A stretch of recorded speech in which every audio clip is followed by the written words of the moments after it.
This is Mona Lisa Baseball, Season 2, Episode 9. Did you find that baseball video games were more fun as it got more intricate? I'd stop playing them. Yeah. I think they're probably way more fun than they used to be, dude. I mean, like we've talked about how games are so immersive now that people flunk out of school. Yeah. Lots of people flunk out of school or drop out because they're addicted to video games. And these baseball games are no exception. We talked about how you can make your own park. You can field your own custom team, or you can rewind and play it out. What if we hadn't traded this guy, and like fulfill all of your baseball fantasies. Yeah. So we have to take into consideration that this is a factor in how things are playing out on the real field, so to speak, is the video game life is creeping into actual baseball. Oh yeah. Because a lot of fans, if you're a super hardcore baseball fan right now in your, a generation behind us or whatever, there's no way that you don't know about and play these games, right? A maximum baseball fan is going to be involved, not just in playing those games, but in the community, like making videos about these games even, It's got to be a lot of fun to go head to head with somebody, and actually be ranked in a tournament, for playing these games and thinking that you get to make cool choices about what your team is. It sounds like so much fun. I know that if I started in on that, I'd probably get sucked in, as I usually am with the game. I'm kind of careful about the games that I play. Yeah. And you've got other games like Out of the Park Baseball. Out of the Park Baseball, my uncle plays this. This is way more... I don't care. I'm not controlling what's happening on the field. I'm just making all the managerial decisions. So it's like SimCity. It's like more like a sim. Yeah. And people get really into this, and there's all kinds of different ways to play it. You can make your own league, with your own prospects that you're developing, or you can play against other people. There's all kinds of baseball games. Some of them are more arcadey than others, right? Some of them are more like a closer simulation of the actual game, and then others are like, we made it more fun. Yeah. The main question I have for you is, being a gamer, and yet, I know there's a lot of big John Madden football tournaments, and there's big money in that, but we'll just say I'm sure there is a baseball version of that where people go head to head and they're ranked and this, that, and the other. How much of it brings luck in, and how much is it the skill of the gamer? Is there still some luck in it? It depends on which game you're playing. Okay. For most of these games, if you win, you do get bragging rights. You were better that day. I mean, now people will blame things like their lag, maybe. I don't know, man. I honestly don't. I'm not involved in this scene.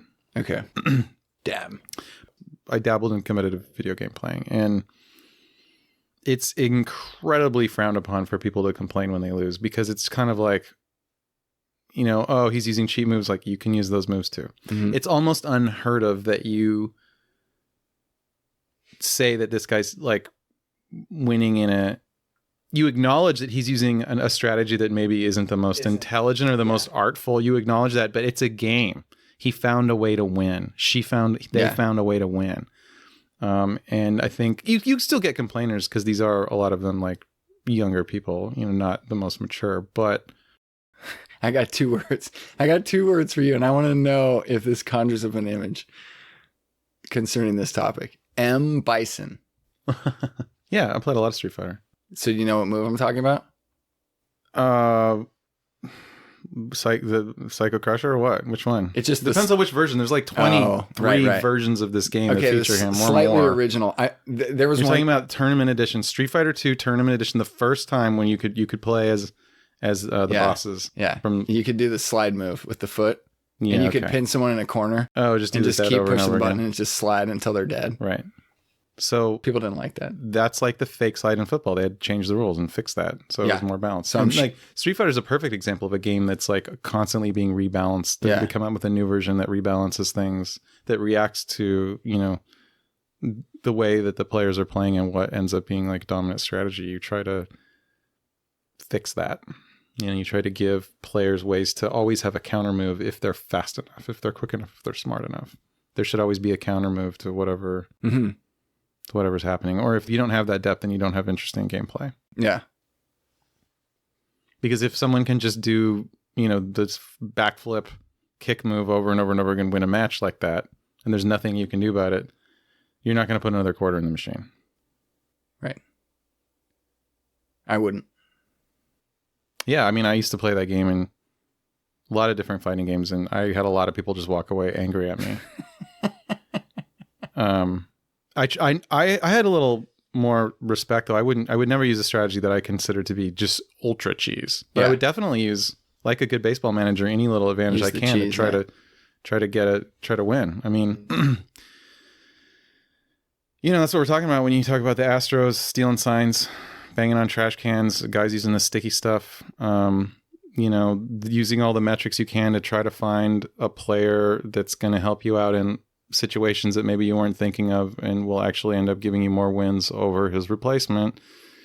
They're just trying to get that advantage, trying to win. It's a game. It's a game like no other. Okay. Here's what I'm thinking at the moment. So, lockout's over. Season 2022 hasn't started, but it's very close. So we're on the cusp of something that's different.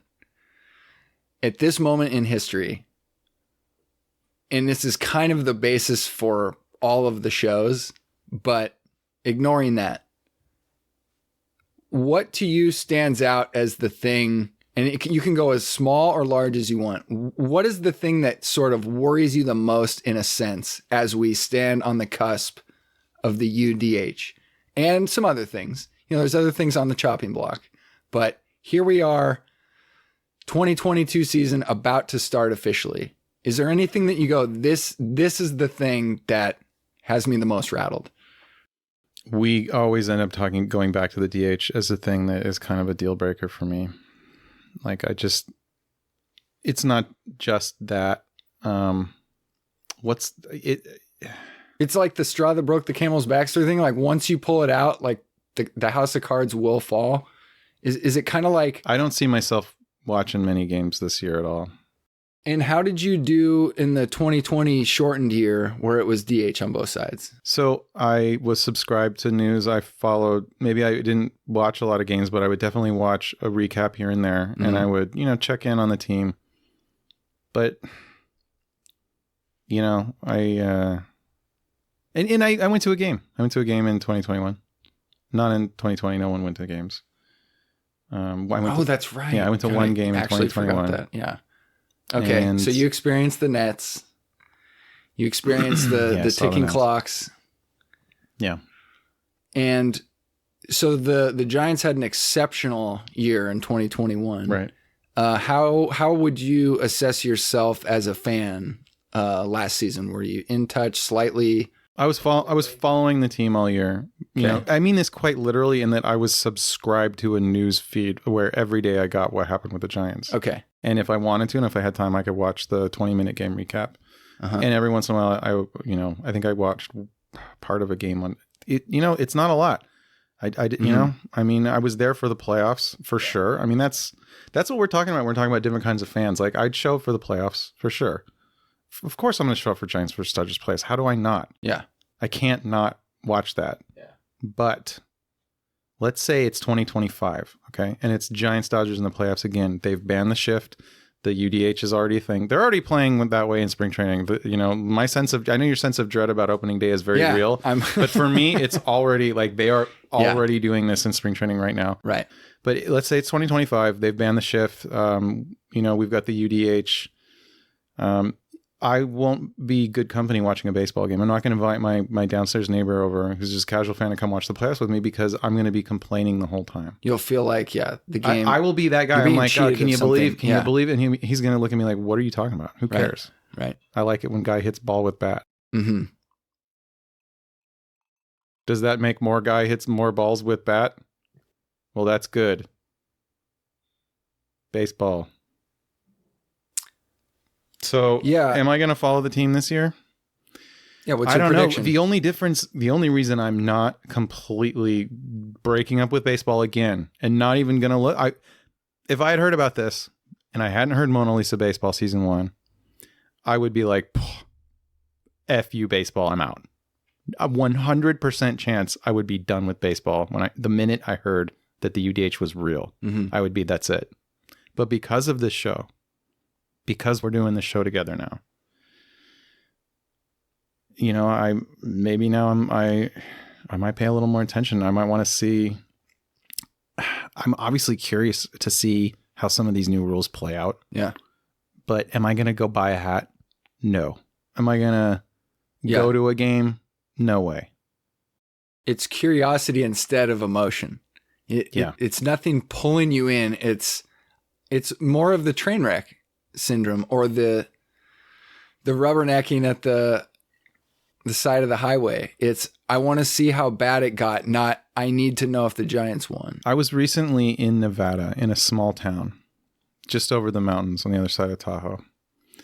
And really, that's a big little city. Beautiful country out there, man. Yeah. Got to ride ATVs out in the middle of nowhere. Just, it was really amazing. And one night I was in a bar. I'm in with my group, and we've been hanging out all day. And there's another group of locals at the next table over, and they're talking about baseball. And, you know, like I've been talking to my buddies all day long, and I'd had a few drinks. I'm like, they're talking about baseball. I'm just going to go walk up and talk to them. I got a lot to say about baseball right now. We're fresh off recording the last session, and I was like, this is a great opportunity for me to talk to a baseball fan. Yeah. I want to get his take on this. Because at that moment in time, I think the new deal had been announced, and all the changes were now. It's like, oh, this is happening. UDH is happening. So I'm like, I heard you guys talking about baseball. Stands up. He's like 7 feet tall. I'm like, he probably played a lot of ball, probably more than I did. And he's like, yeah, this and that. I forget what he's talking about. But so I bring up, you know, UDH, and he's like, great, love it, can't wait, more offense. This is great. And I'm like, and we get into it, and I'm just listening to him. I'm not trying to judge. You know, I bring up my points about the Yankees and the Rays been throwing each other forever. I don't know how I don't want to watch the Giants and Dodgers do that. I don't like that brand of baseball. And you could tell this glint in his eyes, like he didn't mind at all. He loved the gladiatorial aspect of it. This is a guy who had no problem with fights in hockey, you know, loves football, that kind of sports fan, which I have to, you know, I have to understand that I'm in the minority where I don't like to see sports. I don't like to watch sports where guys are trying to hurt each other. Yeah. So, you know, this guy, so when we get around it, he was actually a pitcher. And we talked about the brush back and how if you don't come to bat like that. Oh, great. And I'm trying to remember what he said exactly, but I think he was just coming at it from a purely entertainment point of view. He's like, I just want to be entertained. I don't care if these guys are throwing at each other. I love it. It's great. It's more entertaining for me when there's more drama, I guess. Yeah. So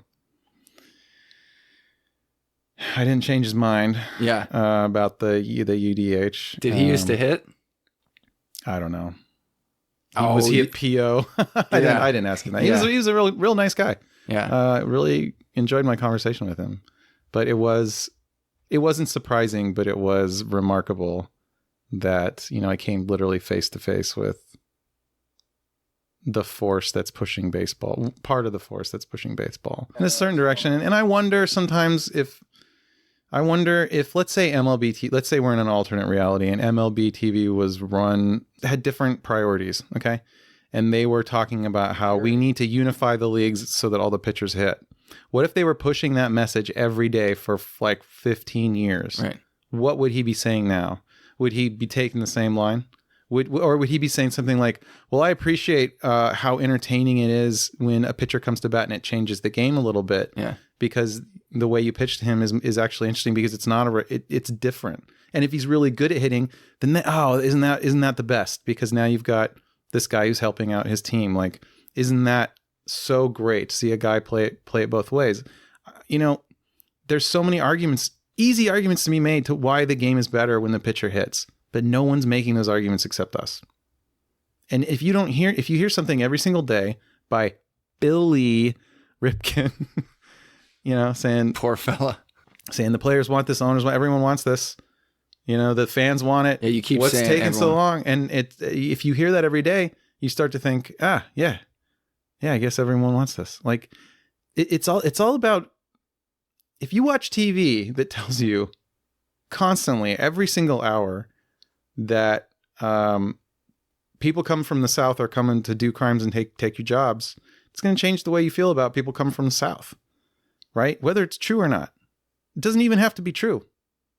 You can tell a different story on a different channel and say, these are people trying to improve their lives and they're going north for opportunity. And how wouldn't you do the same if you were in their shoes? And then it makes you feel completely different about these people, right? Like, it's all about hearing something repeated over and over again. And, maybe we should set our sights on MLB TV. Maybe they're the problem. Yeah, I think they're probably tied in because when Bud Selig was first put in as the interim commissioner, I've heard him talk about how he tried to get everyone on his side and he wanted all the owners to kind of see it his way. And it took a long time. There was a lot of different owners back then. And basically his pitch was, come follow me, you will cash in, and you will see a popularity in baseball like you've never seen before. And on some level that worked. It worked really well. And I think it's because just alone the price of a franchise and all that, something has gone positively financially for baseball. So now, not too long after Bud Selig was kind of doing his thing, and there was probably some crossover, the MLB channel came out. And I think it's just kind of prescribed to the same thing, which was, hey, listen, let's keep going this route. If we say it long enough, we have the logo, we have the title, we're the official channel of this sport. We say it long enough, it's going to go that way. And it's totally working. Yeah. It's working fantastically. And prices are going up and the game is changing and the people don't seem to care. So it's like a slam dunk for them. It's just the people that seem to have the most reverence for just the sport that seem to be the most offended by what's happening. And I guess I'm quite surprised how many people take the side of this guy that you met in a bar that's just, I want to straight be entertained. Because I don't know, when I've been watching baseball and it's say July and it's a day game and I'm watching the game, this hasn't happened a whole lot. But if I am kind of bored by it, I never really put thought into what would make me want to keep me in my chair and keep watching this game. I would pretty much just think I should probably do something else if I'm bored. But I never took it out on the sport. But it seems like that's what's happening is baseball is at fault for me not being entertained. And I think that's bullshit. That's why I could bring up chess so many times is nobody's entertained by chess except the people playing it and maybe some real diehards. I didn't think baseball would fall in that category. I find it more entertaining than watching a chess game. But probably because of everything that goes into a full season, the fact that it starts in spring, you get all this hope. And then right before winter sets in, you kind of get to see this grand finale and you got to go through it the whole summer and that regenerates itself every year. So the annualness of it was very fun where chess doesn't really have that sort of thing. I don't think. I don't know if they have like You're not down with the pro chess circuit. Yeah, I don't know how that works, but it certainly played out really well in TV, radio baseball, where you start school back up and you're getting close to the playoffs. And then October baseball is just, there's something special in the air. Mm-hmm. But I don't know. I never saw it as a problem that the regular season wasn't as entertaining, but it's going to be a problem to the business owner. And I guess you just got to keep going back and look at it from their take and take it for what it is, which is, the business right now is more important than the art form. And I hope it swings the other direction. I think we help give it hope to swing that direction, but it's hard to be such a minority voice when people are basically saying, don't get in my way for being more entertained when baseball is on. And I think the catch there is they're not going to be more entertained. And they'll wonder why, and they'll start thinking about the sport and picking on it more and find the new thing. Just like what we were saying earlier about, well, why should Ozzie Smith hit?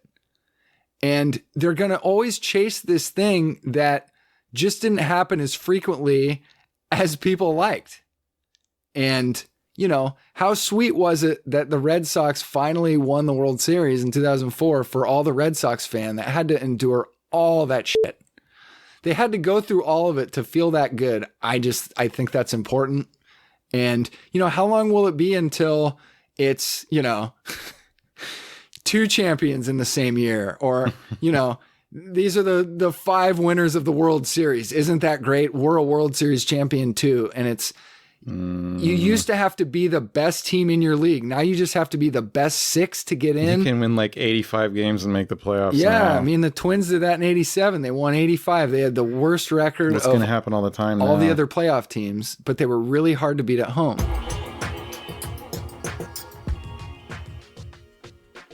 Let me see here. It's impossible to make something perfect better.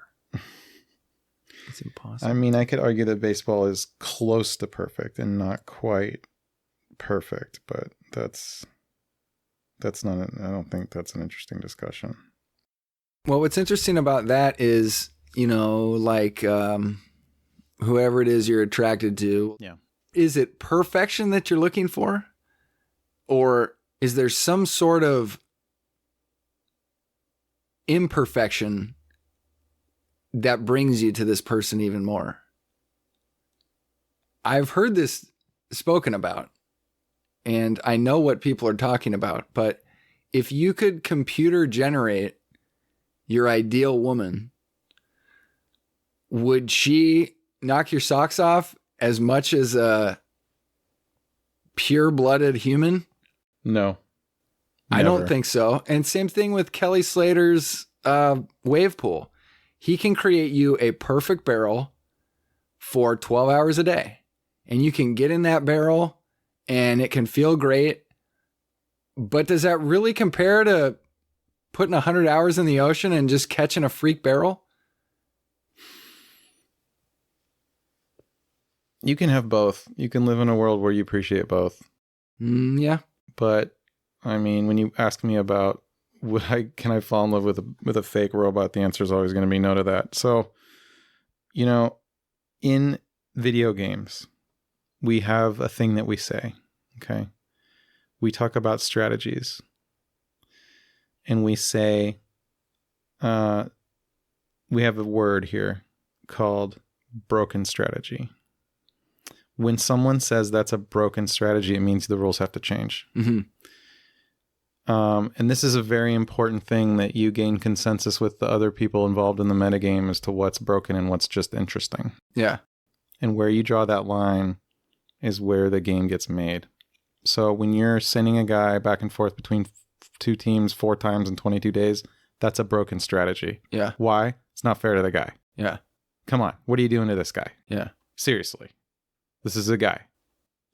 Come on.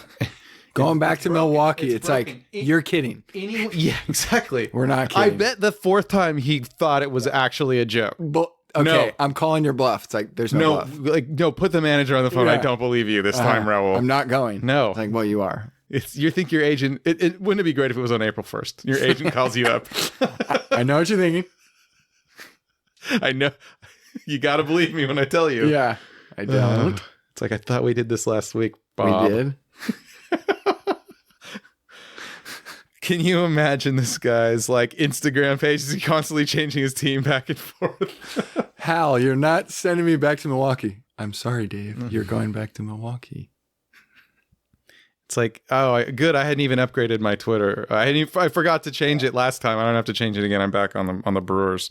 So what does it mean when we say like being part of the discussion in a game's meta is knowing these terms, and you got to be able to speak the language, right? We have to involve ourselves into baseball, and we have to gain it. We're not doing this to gain an audience, but the only way we can get these ideas out there, which seem like very simple, simple, basic things, play real baseball. Mm-hmm. We have to find a way to get that message out there. I know we're never going to be MLB TV. We may only have a handful of people. Whoever hear this. Gotta hijack it like the Joker. But maybe somebody will hear it and they'll take and do something with it. And you and I both know that this isn't just about baseball. We're using baseball as a way to talk about instant gratification society and why that's a dangerous road to go down. And like the need for people to be constantly stimulated all the time is... Yeah, and vice versa, though. You have to have a balance in your life, okay? You can't just constantly be stimulated all the time. You're talking about a broken... we use society to talk about baseball. Like, it's both. Using baseball to talk about society, it's basically what I keep discovering is that it is synonymous. What we're seeing is in all of it. And we highlight baseball, but that's why we're able to pull in so many different analogies and examples of what's happening, because you just keep going back to, oh my God, it's happening there too. And of course it's happening in baseball because it's happening in life. Yeah, these changes in baseball reflect changes in American culture almost directly. Yeah. Do you know that, I can't remember if this has been said already, but it always surprises me that you will have people for a minute say that they saw the movie, but then they'll realize that you're looking at them funny and they'll say, well, I saw some of the clips. But the movie was made as, we'll just call it a piece of art. You know, did you spend the hour and a half? You know, imagine if I would have told you that I saw 2001 Space Odyssey when I know that I fell asleep in the first half hour. So it's like, yeah, I got through the monkey shit. Yeah, like I get it. And you'd go, no, I don't think you get it. You're like, nah, I'm good. I had someone ask me, he said, I'd asked him if he'd seen the movie Whiplash. And he goes, so what happened with the music book? And I go, I don't know what you mean. And he goes, did the guy steal the music book, or like who took the music book? And I said, it's not really stated in the movie. It just kind of goes away. And he thought that was the crux of the movie, where it had almost nothing to do with it. No. But he felt like he knew about the movie. Like it wasn't worth seeing Whiplash. So what you're saying is they're making baseball for people who want to just watch the highlights. 100%. Right. I think 100%. One of the big problems with the people who talk about sports is they're so into sports, they're changing the channel all the time. They're going back and forth between like hockey and football. Maybe they have 4 TVs on. It's like, oh, well, this isn't grabbing my attention. Well, fuck you. Fuck you if baseball's not grabbing your attention every moment. Good for baseball then. Yeah. Good. That makes it better because it's not always waving its whatever and your flag in your face. That's the normal pace of life, is that. No, entertain me 24/7. And why else would somebody watch clips of movies unless they were almost, I think because it like won, propelled into that life. I think because it won an award, and so you want to feel cultured, and so you go and you watch a video that's talking about it. Yeah, but shorter while you're going to the bathroom. But okay, I agree with that. But it's not just a single movie where this is happening. The people that are significantly younger than me are watching clips of movies and calling it good. So they think they understand the art, the entirety of the art. Yeah. And you could see it in baseball exactly, which was, well, SportsCenter seems to tell me the only things that are important are the 4 home runs and the strikeout that made the 8th hitter look silly. That's the only thing of value in baseball. It's like, well, what about how he legged out the double into a triple because he knows the center fielder doesn't have an arm? It's like, I don't even know what the fuck you're talking about. Yeah, what about when the first baseman ran down the line and made it over the shoulder catch? Like that everyone who's ever played baseball knows like almost impossible to do, and these guys do it every day. While he ran up the mound of the bullpen. While he runs up the bump and dodges a man with a baby. And still comes down with it. Yeah. That is just as important as every other play, but yet SportsCenter made the decision that chicks dig the long ball, and there you go. It's home runs or die. And here's the thing. If they ran other highlights that weren't those highlights, people wouldn't watch SportsCenter. A small percentage of people change the channel and don't watch the next commercial. So this goes again to the problem of having to lump the big sports in together, because we'll just say half of the audience, when they're watching, this is SportsCenter 25 years ago, but the half-hour show or an hour, you're like, well, I like this show, but I have to put up with the baseball highlights. They're required to show you everything in the world of sports. This is what kills me about the big people that have big audiences, is they can't just skip over the sports. Somehow they're required to talk about everything in the sports world that's relevant, whether they give a shit or not. So you're letting people have opinions on sports that don't care about it. And yet they're designed to just report what happened. But now they're getting their opinion on it. And because they have X amount of listeners, they seem like the expert or the authority. Think how little it means to a non-baseball person to say, oh, I'm not going to take my 14-year-old to watch a bunch of bunting. And you're like, all right, whatever, you don't like the sport. But when it's someone like Rich Eisen that has hundreds of thousands of listeners, the stakes are so much higher. And we're putting him on a pedestal that shouldn't be there. And I'm not saying he doesn't know about other sports. He's clearly spent his whole life doing it, but he's not at the liberty to criticize that sport because he's not invested in it. I think if you except he has to be because the station tells him he needs to be. If you're really big into covering football and basketball and hockey and UFC, if you're doing all that, what you say about baseball automatically is disqualified. Like, I don't care what you're saying about baseball because I think because of my personal experience, which is I am only a baseball fan. I enjoy watching basketball sometimes, but baseball is my one and only true sport that I love and will ever love. Let's get real. I mean, besides disc golf, by the way. But we have to throw that in there. Okay, so put you against him. Two people. Who should we listen to? The guy with 18 listeners or the guy with 350,000 listeners? It's like, well, I think we know who the expert is. Well, but yet you'd be wrong. We're working on that 19th listener, by the way. Hell yeah. Yeah. Yeah. I know you hear us. I know no one likes him, but I think they got some points. I think we got some points. I think we got some really good points. I don't. This is why it's so. This is why we're here doing this show.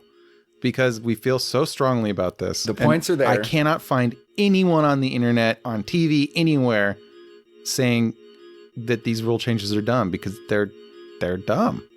These rule changes are dumb. It's a desperate attempt to become more popular. They're going to ruin this game that we love.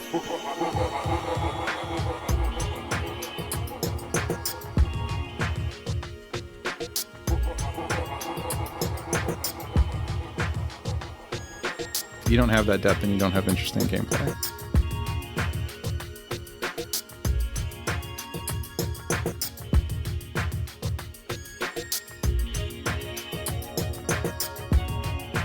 The business right now is more important than the art form.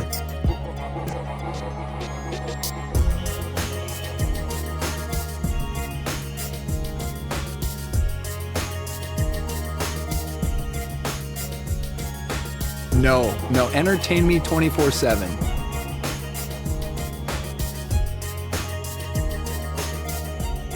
I'm going to be complaining the whole time.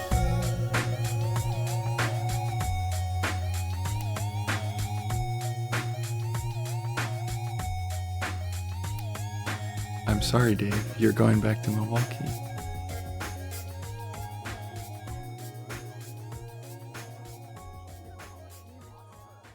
F you, baseball. I'm out.